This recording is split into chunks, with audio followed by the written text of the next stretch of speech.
రాష్ట్ర హైకోర్టు ఆదేశాలతో కీలక నిర్ణయం తీసుకున్నట్లు పేర్కొంది. 24వ తేదీ నవంబర్ 2025 వరకు వర్చువల్ క్యూ ద్వారా 70,000 మంది, స్పాట్ బుకింగ్ ద్వారా 5,000 మందికి మాత్రమే దర్శనానికి అనుమతి ఇస్తున్నట్లు ప్రకటించింది. అలాగే అయ్యప్ప దర్శనానికి చెల్లుబాటు అయ్యే వర్చువల్ క్యూ పాస్ తప్పనిసరి చేసింది కేరళ సర్కార్. ఇక పాస్ లేకుండా నిలక్కల్ నుంచి శబరిమలకి ప్రవేశం లేదని వెల్లడించింది.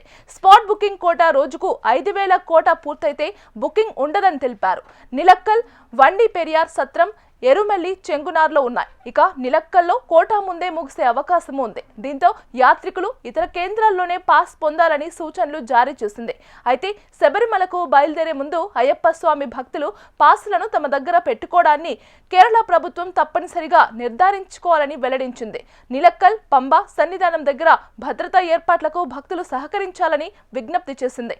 అయితే శబరిమలలో హెల్ప్ లైన్ నంబర్ 14432, ఇతర రాష్ట్రాల నుంచి శబరిమలకు వచ్చే భక్తులకు help line number 04735 14432 numbers available గా ఉన్నాయి.